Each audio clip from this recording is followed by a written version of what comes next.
Negosyong maliit ang puhunan pero malaki ang kita. Ito, subukan mo to. Napakadali lang gawin. Tapos, ang puhunan, napakaliit lang. Hindi naaabot ng 100. Oo, kaya kung, ayan, maliit ang puhunan, ito, try mo to. Napakadali lang gawin ito. Ayan, una maganda tayo ng lalagyan. Kahit anong lalagyan na meron ka dyan, pwede yun. Tapos, lagay ka ng 2.5 cups ng harina o all-purpose flour. Sunod nyan, 1/4 cup ng asukal. Sa asukal, segunda yung ginamit ko. Oo, mas mura na naman ang segunda kaysa white sugar, diba? 1 kutsara naman ng baking powder. 1 kutsara ng cooking oil o literal na yung pangprito na mantika. Ganun lang. 1/3 cup ng tubig. Next naman ito, naglagay ako nito ng konting patak lang. Konting patak nitong pandan flavor.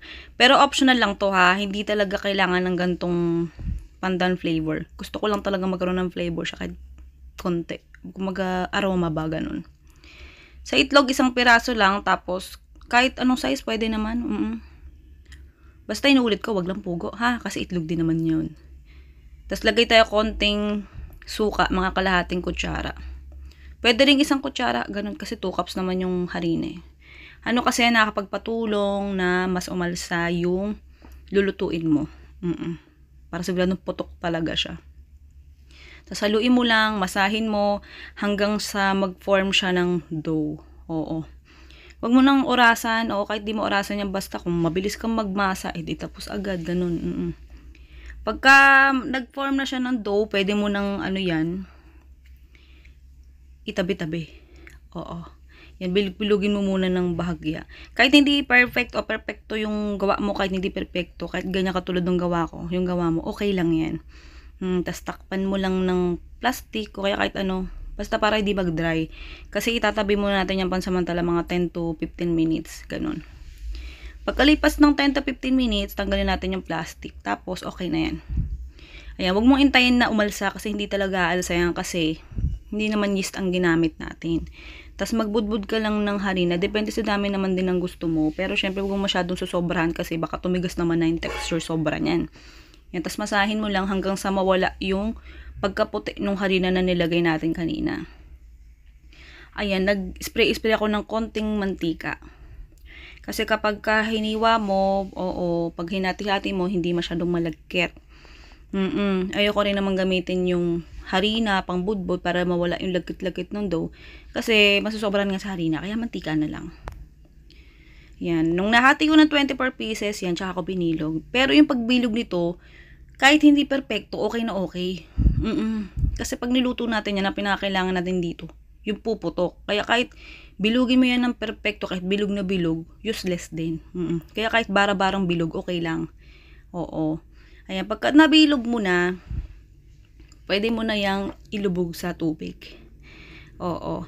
Kaya nilulubog sa tubig kasi para masigurado ka na kakapit yung mga linga o sesame seeds. Pero optional lang naman to. Kung nagmamadali ka, pwedeng direkta na agad sa sesame seeds. Oo, pero kung gusto mo namang masigurado ka na konti lang yung malalagas na mga linga o sesame seeds dyan sa niluluto mo, o kapag pinirito mo na, ayan, alam mo na gagawin. Ibabad mo siya ng bahagya sa tubig.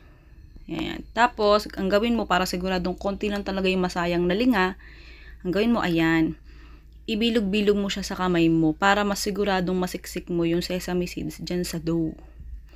Ayan, kasi pag di mo ginawa kasi yan, pag kahit na ilubog mo sa tubig yan, pag pinirito mo, marami pa rin malalagas na sesame seeds. Oo, kaya lang, ano lang naman yun. Ano ko lang naman yun, advice ko lang naman sa inyo, suggestion ko lang ba. Kung hindi ka kampante sa ganun, komportable sa ganun gawa, di gawin mo kung anong gusto mo, ganun, para masaya ka. Pag piprito mo yan, siguro din mo malakas talaga yung apoy para mag golden brown talaga agad siya at siguradong puputok. Oo, wag kang mag-alala kahit dikit-dikit yan, kahit siksikan ko pinirito yan, ayan, kung makikita mo, naluto pa rin naman. Kahit ihalu-haluin mo yan, walang problema dyan kasi hindi mo naman kailangan ng perfectong bilog kasi nga puputok talaga at bubuka siya. Yung lista ng recipe at saka costing nasa dulo ng video. Doon mo makikita kung bakit ang liit lang ng puhunan. Pero marami pa rin nakakakita na ng costing ko pero hindi pa rin maunawaan kung bakit maliit ang puhunan. Bakit ba ganun? Oo. Yung nakikita na ng mata mo pero hindi mo pa rin pinaniniwalaan. Ano ba yun? Oo. Ayan. Sa costing na yan, magkaiba tayo ng tindahan, tindera, palengke, lugar na pinagbibilihan. Kaya sigurado talagang magkaiba tayo. Bukod pa dyan, dahil maliit lang ang puhunan, at kung mapapansin mo sa mga rekadong ginamit ko, hindi ko naman ginamit yung isang sako ng harina. Hindi ko rin naman ginamit yung 1 kilo ng asukal. O, kaya natural lang na maliit talaga ang puhunan kasi by portion o maliliit lang ho ang maliliit na amount lang nung binili ko yung ginagamit. Kaya yun lang dapat yung i-compute mo. Oo, ganun. Next time ko na lang sabihin ulit yung mga iba. Sige na.